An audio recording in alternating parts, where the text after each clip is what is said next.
for joining me this week on Evolve. I am your host, Monette Brann-Natta, and this week we're going to jump right into it. If you joined us last week, we spoke about applying practical tip number 1 to your life, which was all about affirmations and the energetic vibration needed to give them momentum. Now we are going to be talking to ourselves. We've started talking to ourselves. I just want to make sure that we ensure that we're listening to what we're saying, which brings us to practical tip number 2, listening to the still small voice and taking the leap of faith. Today we have a guest that has applied practical tip number 2 in a masterful way in his life and in the life of his family. Have you ever had one of those moments where your energy is pulled to someone in the room? I mean, you don't know this person, but instinctively you connect. That's what happened when I met Scott and his husband, Timmy. We were at a charity dinner, and as synchronicity and our angels would have it, we ended up seated right next to each other. And under the low din of our fellow attendees trying to locate their tables and be seated, we struck up a conversation and spent most of the evening exchanging ideas and genuinely enjoying each other's company. This man is wise, he is welcoming, and he is fun. Scott spends one part of his days helping people shore up their lives as an insurance agent with one of the nation's top companies. He spends another part of his life as a coach, a life coach, with a special gifting for teens and families. And as a Cancer son, he utilizes his deep well of intuition to help shift the energies of his clientele. He is a spiritual student and a teacher, but most importantly, he's a kindred spirit. Before we get him on here, I want to share with you a quote that Scott said to me last time we spoke. And I don't know who it's by, so I'll have him clarify that when he's on. But he said, "Miracles happen when you make up your mind." And Scott and his family have certainly made up their mind. I'm so excited to introduce you to my guest, Scott. And Scott, I'm so excited to have you on with me today. I am very excited. Thank you so much, Monette.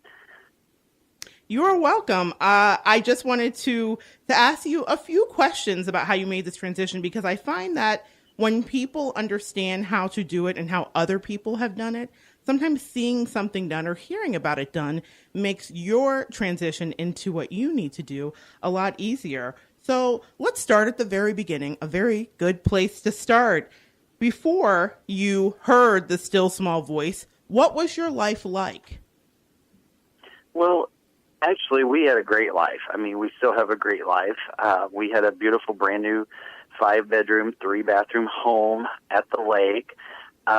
We had great jobs. We made the money that we needed to live a comfortable life. And I had, my family was there. Timmy's family was there. We just had a great life. We were able to do what we wanted to do, and we just lived a great life of abundance. If we wanted to take a boat out for a ride on the lake, we would just get a cooler of drinks and we would just take the boat out on the lake and just do what we wanted to do. Okay, so you were coming from a place that was really good. And this is an interesting point to me, because a lot of times we hear about, especially if you study Abraham Hicks, we hear about contrast, right, Scott? I mean, sometimes things are uncomfortable. And so that's why we know we need to shift. But I really love your story for this particular reason, because things weren't so bad with the 5-bedroom, 3-bathroom house. It wasn't so bad with the boat and the lake and the drinks and friends and family around. So I find it fascinating that you still heard a voice that said you needed to shift, because a lot of people would have been really complacent and resting on their laurels and saying, this is pretty good. We don't have it so bad. So how did that voice come to you, Scott? How did you hear you needed to shift? And how did you know that you weren't crazy because you're leaving this amazing life that you had? What was happening in your heart when you started to get that feeling? Well, so many times I would just be just in my everyday get up, go to work routine that normal Americans do every day.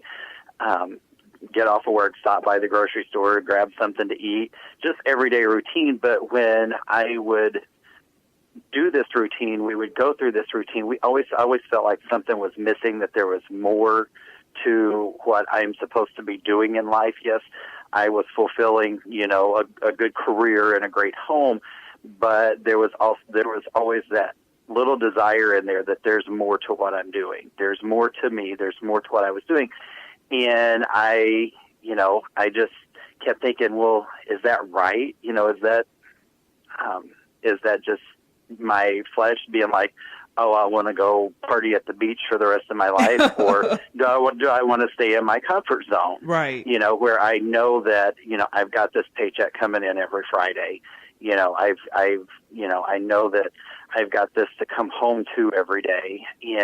But I kept thinking there's more to this than what I'm experiencing. So that still small voice was, there's more to it, more to me that I wanted to expand. But seeing where I was at, I was like, yeah, this is great, this is comfortable, but I'm not being able to expand who I want to be inside, and being able to do what I wanted to do to make me happy. And so that's kind of what prompted me, was just every day I would look around, and through my meditation, because I have daily meditation, and through that I was starting to feel like there was something more than for me to create than what I'd already created. Right. So it was this feeling of more is out there for me. This is good. Where I am is good, but there can be more. And I love that desire, that wanting again, that is placed in us to get us to move forward. So I believe that when you're envisioning an idea and you have a spouse like you do with Mr. Timmy, that the significant person in your life will hear that too. So what was your experience with Timmy? I mean, did he know when you did? Was he like, no, sir, you can go ahead, I'm fine right here? And what was his intuition on it? Well, I had mentioned Florida a few months earlier prior to this. Some opportunities were arising in Florida, and I was just like, I'd mentioned it to him. He didn't say much. And so I just kind of let it go, for the simple fact that I love Timmy dearly. He loves his comfort zone, and family is there. Right. And so he never really said much about it. So I thought, I should probably just let this idea go down the drain, because I don't want to take him out of his comfort zone. I don't want him to, we at the time, we weren't on the same wavelength. We weren't sharing the same vibration, and I could sense that, so I knew not to push the issue. And so I just let it go, and I just put it in the hands of the universe. I made that request known to the universe that, yes, I would like to go, but to make my family work, we all had to be in agreement.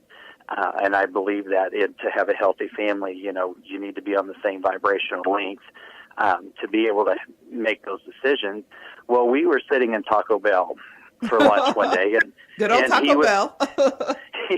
he was being really quiet that day, and mind you, several weeks had gone by since I had mentioned it. And the atmosphere in there just wasn't that great. It was noisy, and it wasn't the cleanest place I'd ever been in. I've been in better ones. But anyway, I asked him, I said, what's wrong? You've been really quiet. And I thought, normally when he's that way, I know something's going on. And he goes, do you ever feel like we just don't belong? And that was his way of it. That was his way of expressing he was ready to make the change. Right. And me thinking that it was so loud in there that I was like, okay, well, we can take our lunch and we could go eat in the car, or, I'm not on that wavelength at the time. And I'm thinking, well, we can go eat in the car, or if you don't want this, we can throw it out and we can go down the road and get something else. And that's what I told him. And he goes, no, where we are. He goes, do you feel like that it's time that we do something different? And I was like, I've just been waiting on you to speak the word. I said, we will make it happen. And so sometimes it may not be in our timing, but when we make our request known to the universe, that like I like to put it, we make our request known. That's our part. Then number 2 is not our part. Our part is to wait and let that work take place. That's so good. And then part 3 is our part to listen for that direction. And so I had put it out there several weeks before, right, and then just let it go. Right. And I didn't. It really wasn't a focus. But then when I started hearing, and then all of a sudden Timmy started hearing that it was time to make this change, then that's when things started happening. I said, if you want to go, we'll go. We'll make this happen. Let's set a date and make it happen. And we set a date, and I was like, that's too far out. Let's move it up a couple weeks. Okay. So, we set a date, and we're like, we're going to make this happen. And that afternoon, we started doing the research and started the process. Okay, I want to go back into something you said there that I thought was very pivotal for people. You heard it, and you put the request out to the universe, and you said, okay, guys, this is what I need. This is what I'm wanting. This is where I'm wanting to shift. You heard the still small voice. And Timmy was very happy where he was and hadn't heard it yet. And I love what you did here, Scott, which was an exercise in grace and a lesson in marriage to us all, is you didn't force this issue to your partner. You waited until he was in an energetic vibration and resonance with you, which you knew would happen if the thing you were wanting was right for the family, right? Exactly. Okay, good. I just really want everybody to get that, because sometimes we have an idea and we really want to move forward with that idea. And I'm reminded a little bit too about a story that we both heard at the charity dinner. We were at the Nana's House charity dinner, and Kim, the founder of Nana's House, had a dream similar to your dream. Her dream was different, but in regards to, she wanted to open a children's shelter, and she didn't know how to start doing that. And she just took these small steps, but she first heard it, and she told her husband, and her husband had just opened a business, and her husband said, you know what? I don't hear that. You know what I mean, Scott? So she wasn't in resonance, but what happened was the universe worked and brought her husband into alignment with her, and now they are thriving. So this is, again, another lesson in how we can conduct ourselves in any relationship, whether you're married or not.